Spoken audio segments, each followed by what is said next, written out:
All right, people, we're back. Another exciting episode of Legal Elbow MMA Show. I am Brian from thelegalelbow.com. And I am Dan, MMA Aftermath on Facebook. All right, we're testing right now. I think Fabio Maldonado being light heavyweight, in his last fight was Glover Teixeira. He landed some good shots on Glover and had him, on Queer Street on a couple occasions, I thought. You know what I mean? I thought if that fight is that close and Glover what was it, one more fight after that or something that Glover had? Yeah, a fight with Ryan Bader. Mm-hmm. And then he gets a title shot, I believe. Yeah, the one that I was thinking of in Brazil was when he fought Valente. Right. Valente was a badass in Strikeforce, so I mean, obviously, there's a little bit of a curve there. You know what I mean? I mean, there's a little bit of a curve, coming into UFC, and it's all about matchups too. And UFC's. That,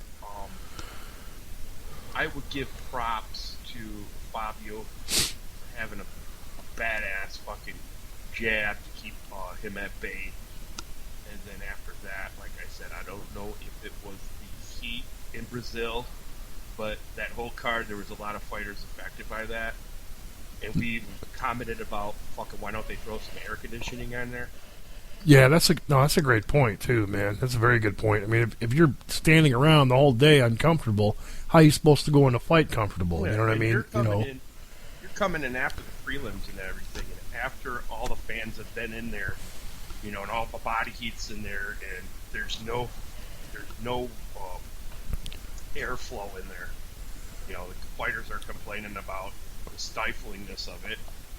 I'm not sitting there saying, hey, fucking Gian Valente should have fucking trained for it, which he probably should have. But I'm also saying that Maldonado trains there.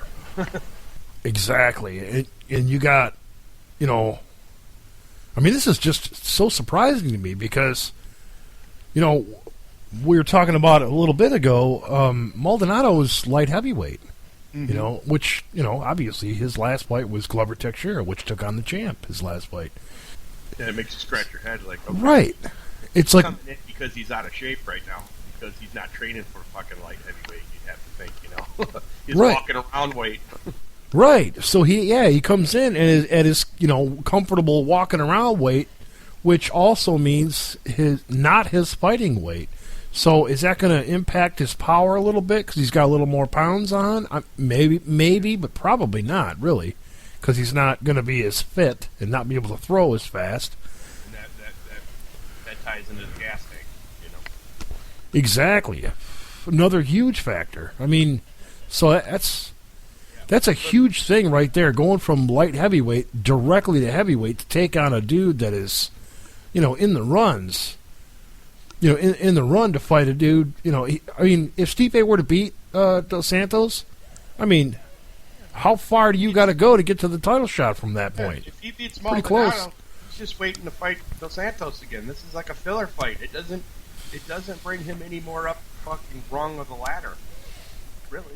Yeah, really. It really doesn't. No, that's a great point, too. It really doesn't, man. So it's almost like I would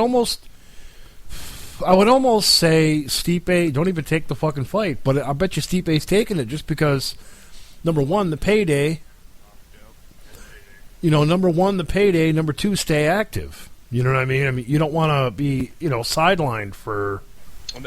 My question is did Mark Hunt sign with anybody? Is he fighting somebody coming up? I don't know, man. I really don't. Not that I know of. Yeah, and that's what I was saying. It's not on the heavyweight fucking forecast. You know what I mean? I would have heard about that. So that's what we talked about, possible matchups when we were and people. This is gonna be great because now we're gonna have to.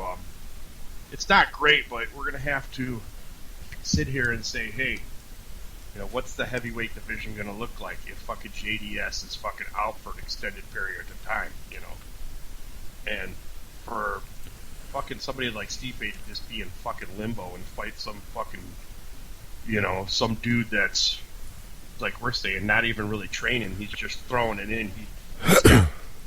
He's got umpteen weeks to fucking train for this, Yeah, not even really. I mean, when is Why not give it to?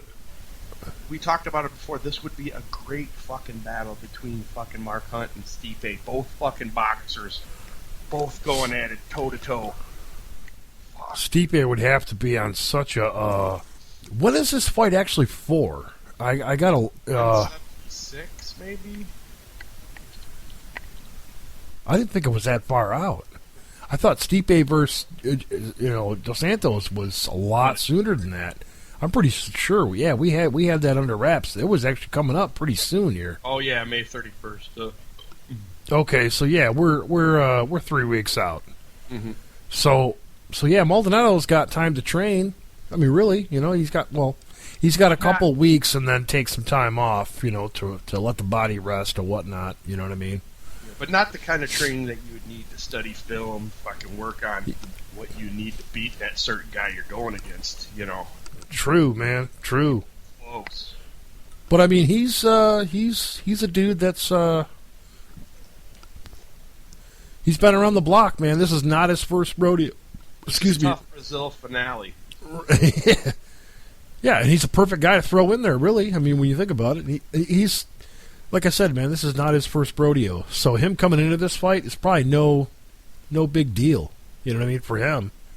And if he gets fucking wrecked, he's still going to be in there to make a name.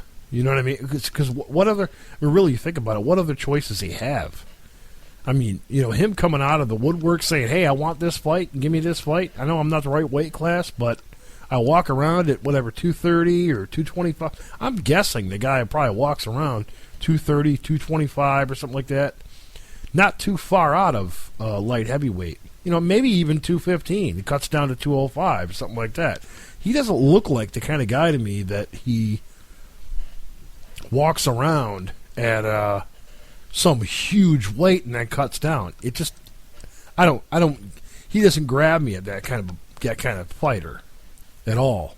You know what I mean? It looks like I would say, if anything, he comes in pretty fucking close to whatever weight he's got to be at. He comes in pretty close because, not like, I'm not saying he's flabby, but it's not like he's fucking cut when he comes in. You know what I mean? It's like, holy shit, this guy's just enormous. The guy's ginormous, and he's cut, and he's, no, dude, the guy hasn't done very much cutting at all. I mean, he's come in right at weight, and he's good to go. That's just the way he's always done it. So I think he might come in here and maybe, One thing we can guarantee is going to be a fucking boxing match, dude. Oh, yeah, because these guys are both so comfortable with it. They're both champions on some level. You know what I mean? Whether it's a big level or Golden Gloves. Exactly. I think Golden Glove for Stipe, and I'm not sure. I know Maldonado was undefeated for a while there, so I think Stipe was as well. So it makes it even more of an interesting fight when you get to that aspect. It's like, holy shit, man! This actually is really, really interesting. And it could be just a weird matchup for a guy like Stipe. I think Stipe is going to pull it out because in the later rounds, if he can deal with the Brazilian heat once again, if he's trained for that stifling heat that you see 9 times out of 10, which also gives, along with the crowd, the hometown crowd, you have to deal with the heat. Any other person that comes in, because 9 times out of 10 in these Brazil shows are going to go a Brazilian versus somebody from a different country, Right. And 9 times out of 10 it's going to be a lopsided one, so we can get the fucking Brazilian. The Brazilian wins 9 times out of 10 if you watch the shit, but...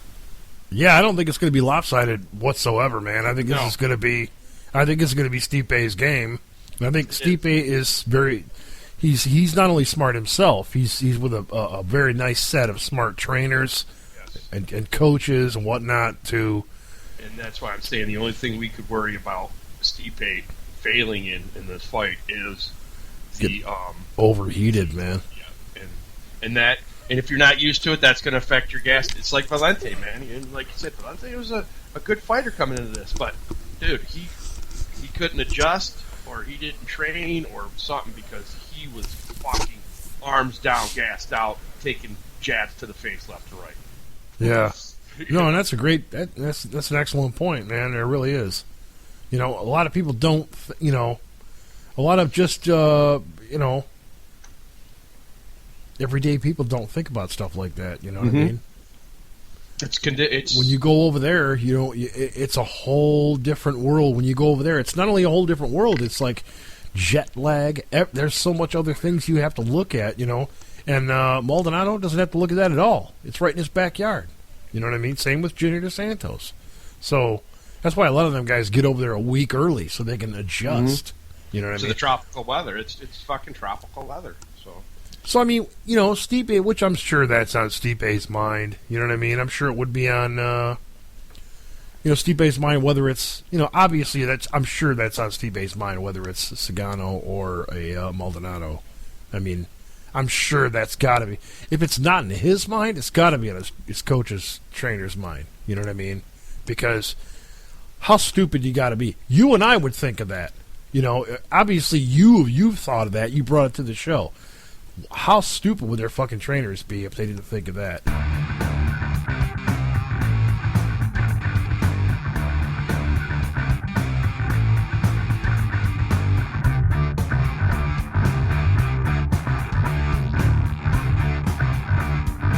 Maldonado's going to be ready for 5 rounds, in my opinion. I mean, he's going to be ready for 5 rounds, but I still give it to Stipe because, I mean, look at what Stipe did with. I mean, just Roy, fucking Gonzaga, he just boxed their ears in, dude. Yeah, I mean, it wasn't even a contest. And I have to think that this might even be a little bit harder for him. You know, even a Gonzaga. You know, you're talking about a heavyweight dude. I don't think Stipe's as hard of a striker as a Gonzaga, but at the same time, it's like Gonzaga's considered a power striker too. So yeah, but we also have to factor in the broken hand on Gonzaga. It wouldn't have changed anything in my opinion, but for that power shot you're talking about, we'd have to factor that in. You know. Yeah, and I think Stipe is why I'm steering in the area of a Stipe. I think he's a smarter fighter. I think he's quicker, and I think Fabio Maldonado kind of fights by the seat of his pants a little bit. You know what I mean? He just kind of just wings it. Doesn't worry about game plan. I think Stipe is the other way around. I think he's got a good game plan going in. This is what we need to do. We need to, whether it's stick the jab, who knows? We might see Stipe go for the takedown and just dominate. Mm-hmm. You know, it's a very good chance. And it wouldn't be a bad idea because the guy needs to widen his, horizons. He does. Totally. He prove what he can do. But then again, the way I see this going is going to be a decision, and Maldonado's face will probably look like he lost via decision. That's just how I'm seeing it. Just the way I've seen Stipe fight, the way he really doesn't waste a lot of punches, Yeah. Kind of like a Golden Glove boxer does. He sticks the jab. He's looking to fucking land the important shots without wasting any energy. And like you said, I think Stipe's got this one, man. And I think Maldonado, if he was younger, I think he's a little bit older now, I think he would do a lot better. But as we've seen, age is a factor, especially when it comes to what they're going to be doing here. It's actually, coming out of Junior Dos Santos, which it's devastating. It is, man. It just fucking throws a monkey wrench in all our fucking excitement and everything. Sucks ass, people. I know, man. If you guys are heavyweight fans like us, it sucks. But you know what? When it all comes down to it, man, I mean, Fabio Maldonado is a dude that is a boxer just like... I mean, you got to think of this. He's a boxer just like a Stipe Miocic. Golden Gloves champion. Fabio Maldonado is a undefeated boxing champion in some form or fashion. I don't know how it went over in Brazil. I really don't know. But when you add those two facts together and you figure in the weight difference And well, Fabio Maldonado is probably just going to come in not cutting very much weight. Big Walking deal. around weight.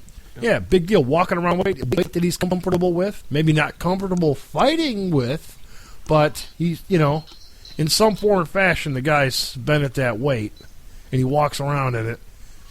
It's going to be an interesting fight, still, in my opinion. And it's pretty ballsy of him. I got to give him a lot of credit. It's pretty damn ballsy of him to come in here and say, yeah, I'll take on a heavyweight. Because, Stipe Miocic, it looks like a fit, trim dude, but he's still 6'4" and 252 pounds, or whatever it was. No, I'm sorry, 240 pounds.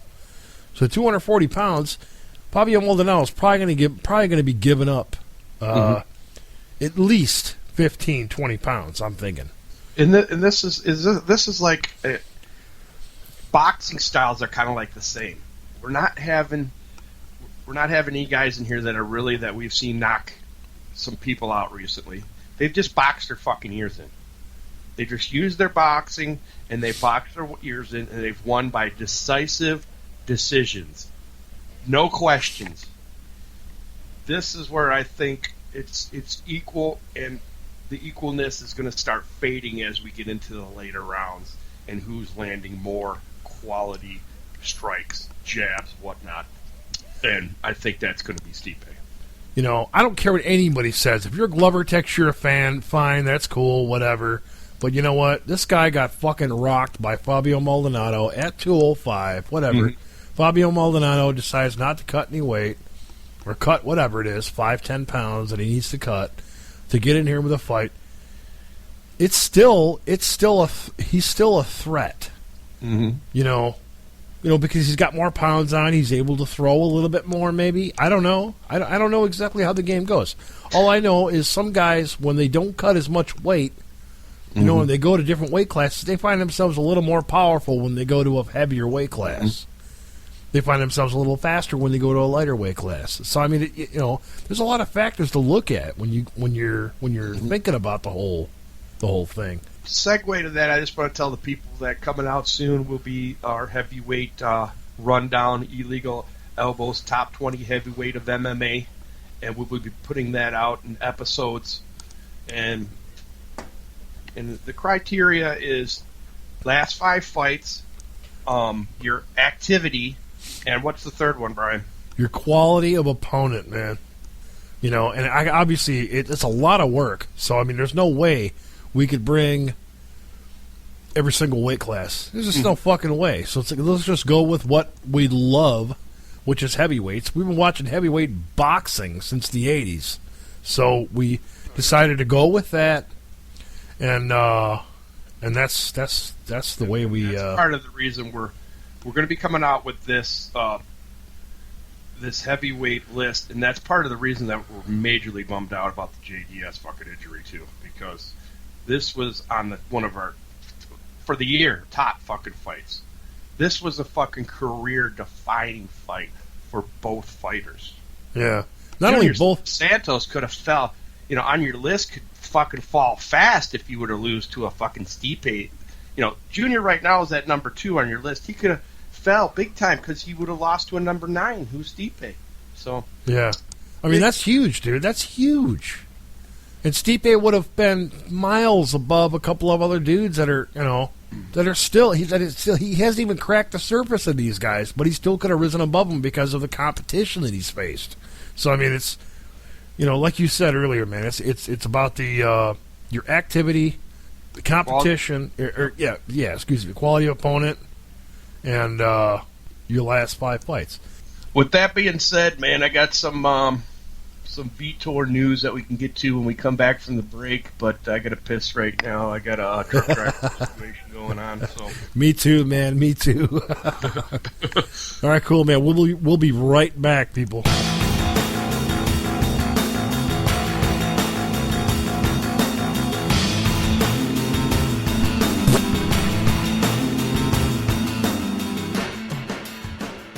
The Phenom, Vitor Belfort, has says he's already passed all necessary drug tests, well ahead of his 90-day cycle, and is now training like an animal thanks to a generous dose of the Holy Spirit. The Brazilian expects to apply for his stateside license soon, something his boss finds hilarious. So, yeah. Something his boss finds is hilarious? Yep. Oh, jeez. Nice. Nice having your boss backing you there. Yeah, exactly. What the fuck is that? Yeah, he come out, made a fucking public statement about, him cleaning up and doing shit the right way, and all his fucking unprofessional boss, who's the head of a fucking professional company, finds hilarious. Will Belfort still get to fight the winner of Chris Weidman and Lyoto Machida? The battle for the All-American belt at UFC 175. Personally, man, I say if he's clear and if everything tests good, everything's negative, fucking give it to the guy. The guy proves that he's not on the shit anymore, then fucking give it to him. The guy got a fucking free pass to take the shit. Mm-hmm. Who the fuck wouldn't? I'm not saying exactly. I'm not saying I would, but I mean, I don't know. I'm not in that situation, so he got the free pass to take that shit. So he started doing it. It's like, well, fuck it. My doctor said I could. Fuck it, I'll do it. And the hypocrisy of it all is, oh yeah, we're gonna fucking laugh at fucking Belfort, but we're gonna give Chael Sonnen a fucking series. Right, and not only that, it's like, the guy says what he says or whatever, and his coach comes out and laughs at him. What the fuck is that about? Vitor Belfort fucking just came out and spoke his mind, said what he wanted to do, and his coach finds it laughable. Nice fucking coach, dude. Maybe you want to pick a new coach. I mean, that's my opinion on it. Fuck that guy. Whoever the fuck he is, stick it in his fucking ass. Tell him to get the fuck out of here. You find it laughable, then fuck you. I don't need you. There's how many fucking training people are there in Brazil and America? Which, I mean, Vitor Belfort's probably not going to have any problem when it comes to coming over to America for a pretty much permanent basis. Yeah, they're not gonna give him the winner. I don't think they're gonna make him fight somebody. That's probably I bet you're right on that.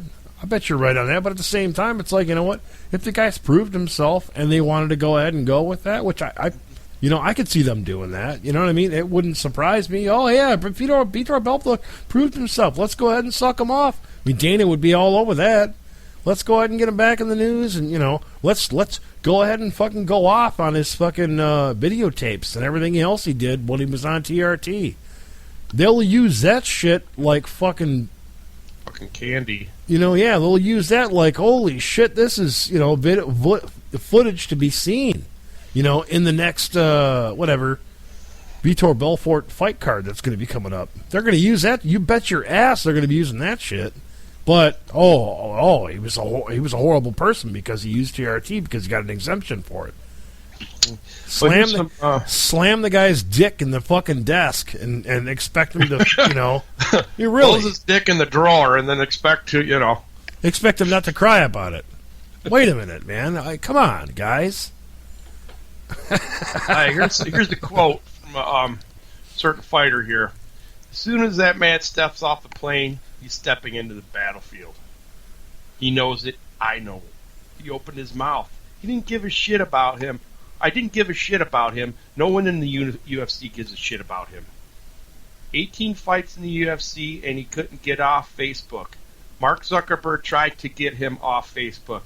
No one cares about him. He opened his mouth. I am going to go in. Listen, when that bell rings and when the door shuts, he's in danger. I'm going to stop him in the very first exchange. He opened his mouth when it should have stayed quiet. Were you talking about Tito Ortiz? No, I'm talking about Cole Miller, talking about McGregor. So McGregor said all this, I'm assuming. Or is it Cole Miller that said all that? In his defense of Cole. Yeah, he said that. Man, he's talking about stopping me in the first round. I'm going to be the one that stops him in the first round. His jaw is going to be so weak from running his mouth. The first punch that I hit him with is going to lay him out.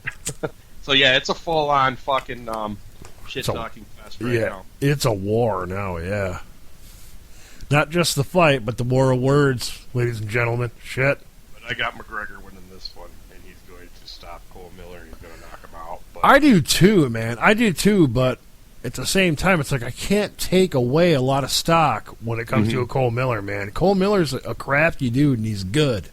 You know, we've seen him on the short end of some shit, you know, where he's done bad, but it's like we've also seen him in the area of where it's like when you have that just perfect matchup, you know, Cole Miller shines. So it's so hard to really pinpoint. You know what I mean? Some fights you just know. You know, we saw his first fight. His first fight, he made this dude look like a piece of shit. Second fight, totally different. You know what I mean? So it's kind of like, I don't know, man. If Cole Miller's looking to take this to the ground and keep you on the ground, it's going to be a long night for Conor McGregor, man. But you know, in that second fight that we saw Conor McGregor in, he had a little bit of wrestling improvement, you know, a little bit of ground improvement. So, you know, shit, and he's got to really start learning fast, because if he's going to be thrown in there with a Cole Miller, you got to learn fast, dude, because this dude's good on the ground, and Cole Miller is good on the ground. So, and he's good on the feet too. So if he's able to, you know, by some fucking crazy chance, he's able to catch you on your feet, which we know that's where Conor McGregor shines. But everybody in their shining moment still has that possibility of being caught. If he's able to catch that dude in some shining moment, you know, especially if you're wildly throwing hands, somebody could throw a hand quicker than you and fucking lights out. Yeah, you just never know. So I mean, some of that shit you got to really look at, but at the same time, I still am in the area of a Conor McGregor. But it's like I don't want to take too much away from a Cole Miller, because we've seen Cole Miller on a rough road at times, but at the same time, I've seen this dude top notch, just straight fuck somebody up. I mean, just ruin dudes. That's why it's like I can't take too much away from the guy at this point. I'm giving it to him for the simple fact is fucking Cole lost to fucking Gambarian. So, yeah, no, I'm just kidding. And that buys you some ammo too. There. I'm just saying I've seen some wicked uppercuts by McGregor. I just think if it's going to be a fucking fisticuffs, I think McGregor's going to land the fucking more devastating shots. Maybe Cole Miller realizes, hey, dude, I really don't want to exchange with this guy. Let me get this fucking win. Let me take this to fucking my world and see what he can do on the ground. Some of these smarter guys, they need to realize it's all about the win. It's not about fucking pumping your chest and saying I can fucking outbox you. It's about getting to the next fucking notch in the ladder. So I mean, it's a really hard fight to call, man. It really is. But it's I think for Cole, for bringing Conor McGregor in here and not bringing him up too fast, you know, Cole Miller is a good matchup for him to face to test himself, because Cole Miller, I think, still has what it takes to beat this guy. I really do, man. I just, and they're doing it correctly with a guy with a new guy that they're excited about. You know, usually you know UFC, it's like, oh, we're excited about this guy. We love this guy. Let's fucking push him straight up the fucking ladder. And we've seen him fuck up careers doing that shit. Well, let me tell you one thing. McGregor beats somebody like Cole Miller, then he's going up the ladder, and he's a force to be reckoned with. You know, 14-2. This is, we've been talking about it a lot, but it's another one of those career-defining moments. Are you going to be on your way up to fight fucking Aldo? Because that's going to be our next segue after this. Steadfast. Got beer.